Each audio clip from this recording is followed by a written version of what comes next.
Muchas gracias, doctora Pérez Ruiz. Bueno, yo estoy disfrutando muchísimo, aunque ya nos hemos ido de hora bastante, pero la verdad es que coincidiréis conmigo en que los trabajos que estamos presentando son todos de sumo interés, ¿verdad? Esto de apoyar la investigación es una de las misiones que nos marcamos en la Federación y que yo creo que tenemos que lograr, a pesar de la crisis y de los recortes, fondos para poder mantener este ritmo de investigación que nos parece tan importante. Había otra investigación que también hemos promovido desde la Federación de Fibrosis Quística y es el estudio psicosocial que, bueno, pues ya por la hora que es no vamos a exponerlo. Buscaremos mañana un hueco para hacerlo al final de la mañana sacando conclusiones, ¿vale? Y de esta manera nos podemos dar no mucho tiempo, 10 minutos como máximo quizás, porque igual se nos enfría la comida con el calor que hace ahí fuera, ¿no? Que estamos temiendo salir de aquí, estamos tan fresquitos. Bueno, nos damos unos minutos para que podáis preguntar a los diferentes investigadores que tenemos en este momento este privilegio, ¿verdad? Tener aquí todo un panel de investigadores tan amplio. Adelante, ¿alguien quiere preguntar?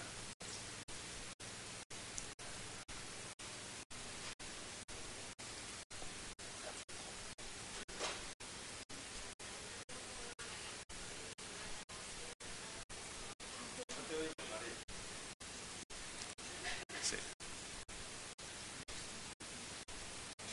Ahora, una pregunta para Margarita. Soy María de Sevilla y soy afectada de fibrosis quística y soy monitora deportiva en un gimnasio.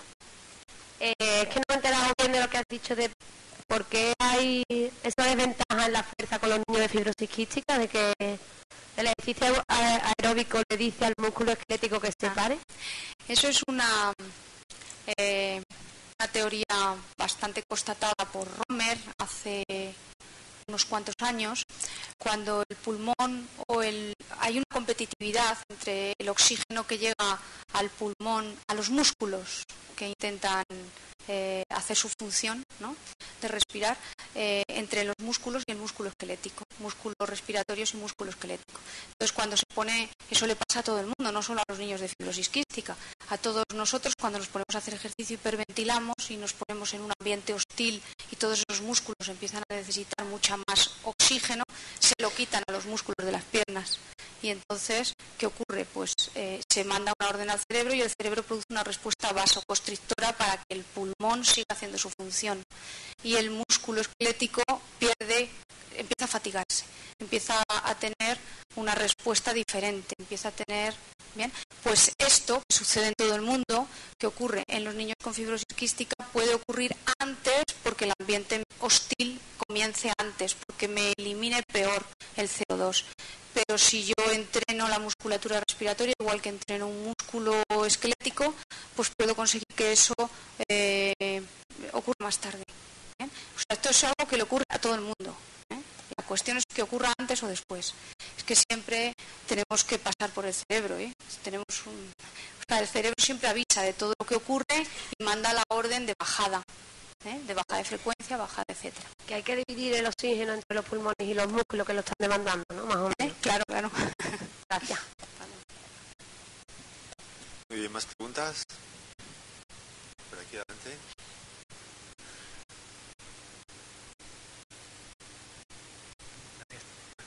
Bueno, yo soy Antonio Río, fisioterapeuta. Quería hacer una pregunta a la doctora Ruiz respecto del estudio sobre el suelo salino hipertónico. Cuando utilizaba... ¿Ahora? Sí. El uso del 10 mililitros de suero hacía cambiar el protocolo o las faltas de broncodilatación previa. Esa era una de las preguntas. Y luego si había diferencias por franjas de edad, ya que he visto que cogíais personas con fibrosis quística a partir de 5 años y la media era de 20, si había diferencias. Y luego una duda existencial general que yo tengo personalmente en los estudios, que en los plazos de los estudios con fibrosis quística, es decir, 48 semanas son suficientes en fibrosis quística para determinar que un estudio es válido, es suficientemente estudiado en ese tiempo. Gracias. Bueno, a ver, empezamos por el principio. La pregunta inicial, en la pauta de broncodilatación con 10 mililitros no la cambiábamos. 4 inhalaciones de salbutamol en cámara, igual que con la dosis estándar. En cuanto a la estratificación por edades, no hemos hecho un análisis estadístico estratificando por edades porque el análisis está recientito, salido del horno de la semana pasada, entonces, bueno, todavía no hemos ahondado en diferenciar por edades y ver si puede haber alguna diferencia en los grupos. Y, bueno, pues me planteas una línea de mirar a ver qué ha pasado.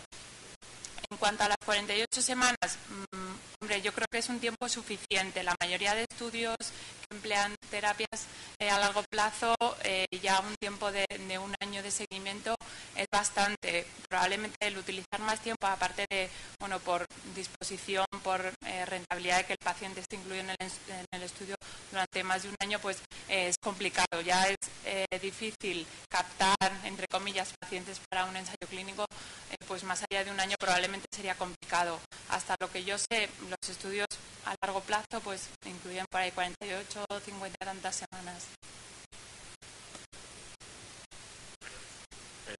Sí, hola. Soy Fernando, afectado de trasplante pulmonar, ya casi que de fibrosis quística, ¿no? En primer lugar quería agradecer la participación, ¿no?, de todos los ponentes, porque, como bien se ha dicho, no tenemos que aprovecharnos del presente, de todo lo que hay, pero lo que no podemos olvidar nunca es el futuro, ¿no?, que es donde está, pues yo creo que la base de todo lo bueno que nos tiene que venir. Mi pregunta es para la doctora Ruiz también, en referencia al suero salino hipertónico. Quería saber si hay estudios o hay previsión de hacerlo, porque tengo entendido que juega un papel bastante importante en la prevención de inflamaciones, bueno, pues aparte de otras cosas, ¿no? Entonces quería saber si está recomendado o hay estudios previstos o si ya existen para su implantación en el trasplante, ¿no?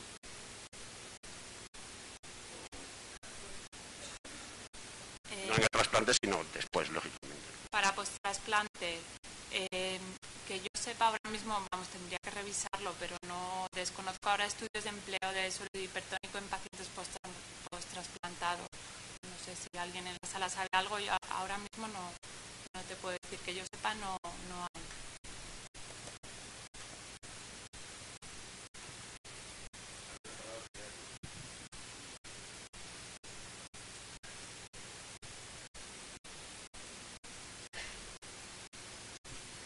Hola, buenas tardes. Mi nombre es Tamara, fisioterapeuta de la Asociación de Madrid, y mi pregunta era sobre el cuestionario de calidad de vida, el CFQ revisado.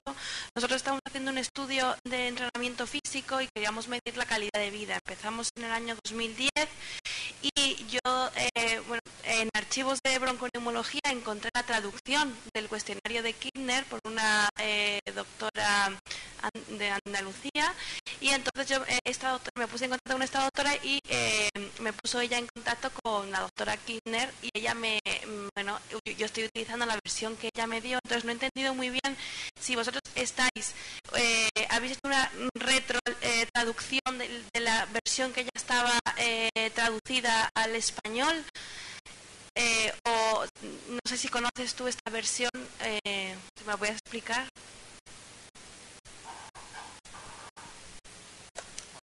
Sí, nosotros partimos del cuestionario francés.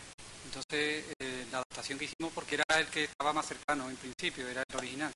Entonces, cuando hicimos la adaptación y demás, en el proceso, digamos, el equipo francés un poco dejó de trabajar en este tema, que fue un poco lo que nos llevó al cuestionario de Quiner. Entonces, en la práctica son muy equivalentes. Si la doctora Quiner cogió en realidad el original francés y lo adaptó, le reordenó un poco la pregunta, añadió alguna nueva. Entonces, la versión esta que nos cuenta, si la conocemos, lo que tiene de diferente en nuestro caso es que, bueno, habíamos partido de un origen distinto, habíamos partido del original francés, y que el objetivo del trabajo era un poco ver la validación, es decir, la validez del cuestionario. En la práctica, digamos, yo creo que son homogéneos. O sea, ahora al final vamos a, digamos, la versión final que vamos a hacer la vamos a adaptar al de Quiner. De hecho, hemos entrado en contacto con ella, porque al final, digamos, no se trata de tener 20 cuestionarios distintos, sino uno solo que además permita la comparación. Con lo que en la práctica, digamos, va a ser el mismo cuestionario el que estemos utilizando. ¿Y va a haber muchas mejoras o diferencias respecto a la validación española que ya tenemos? El contenido es el mismo, porque las preguntas son las mismas. Lo que cambian son la forma de dirigirse a los niños. también es cierto que nosotros lo hemos hecho, claro, adaptado a una población en principio andaluza. Entonces, las cuestiones de las palabras que se utilizan para que se entiendan en ese ámbito, ¿no? Pero que era igual porque el cuestionario que tú me cuentas es de Málaga, si no recuerdo mal. Sí, claro, es una otra que otra. Bueno, pues es muy parecido. O sea, está que cambia, digamos, yo creo que son idénticos. O sea, que lo que añade digamos, es la validación psicométrica, un poco de comprobar que el cuestionario funciona igual que ha funcionado en el resto de países que ya lo han validado, ¿no? Vale, muchas gracias.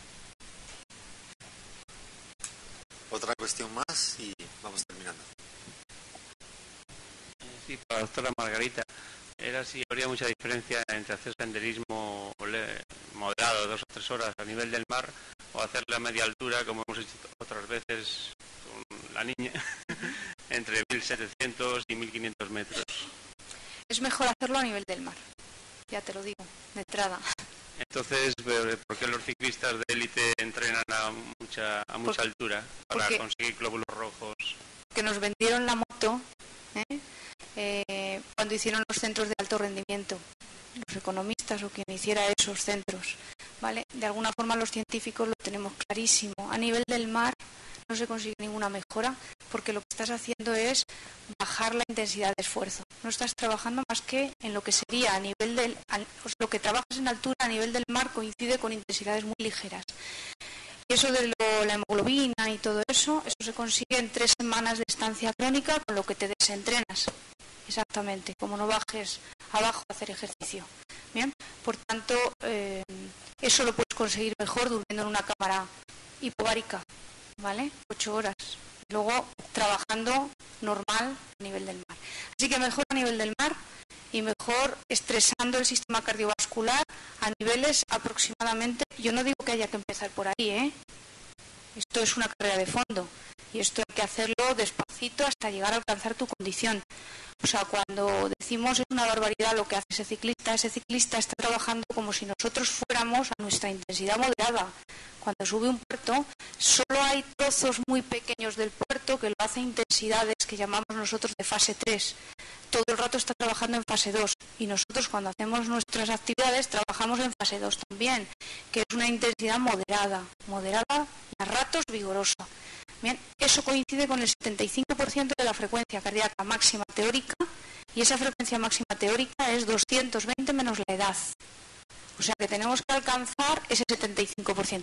Pero yo no digo que todo el mundo de entrada que no tiene forma física vaya trabajando ahí y esté trabajando ahí 30 minutos seguidos. No digo eso, Digo que a eso tenemos que aspirar, a llevar a los niños. Pues adquiriendo adaptaciones y condición física para poder estar ahí. Nuestros niños de fibrosis en el hospital, cuando vienen a nuestro gimnasio, en el primer mes estamos adaptándoles y mejorando y después ya están manteniendo esas intensidades. Ese niño que habéis visto ahí estaba todo el rato a 175 latidos, que era su intensidad moderada. Yo no estoy pasando a intensidades, no estoy hablando de intensidades vigorosas, ni mucho menos. ¿Vale? O sea, a nivel del mar. Muy bien, pues una última.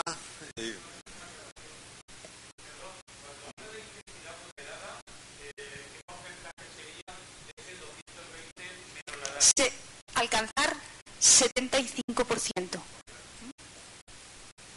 Bueno, pues como habéis visto, estamos fomentando la investigación básica, la investigación clínica aplicada. Estamos fomentando la investigación psicosocial. En este sentido, caminaremos, como decía Fernando, por el presente y por el futuro, ¿verdad? Bueno, antes de ir a comer, una cuestión de orden que Aisa nos va a decir respecto de la tarde, respecto de los talleres de la tarde. Vale, vamos a ver, a las 4:05, si podéis estar aquí, en esta misma sala, Sacramento os informará de los distintos talleres en qué salas se van a realizar para que podamos ir cumpliendo el horario dentro de lo previsto. Entonces os pido que por favor a las 4:05 estéis aquí. Por otra, Sí, podéis dejar las bolsas aquí. Luego, por otro lado, hoy juega España, ¿sabéis, no? Entonces... Y Francia. Bueno, gracias a Praxis vamos a tener desde las 20:45, que es el inicio del partido, en la misma sala donde después realizaremos la cena. En la primera parte, Praxis nos ofrece que podamos estar en ese salón, también tomando pues unas papas, unas aceitunas, unos refrescos y podamos disfrutar todos juntos del partido. En la segunda parte, ya en mesa, seguiremos con el aperitivo de la cena y hasta que no acabe el partido no empezará la cena.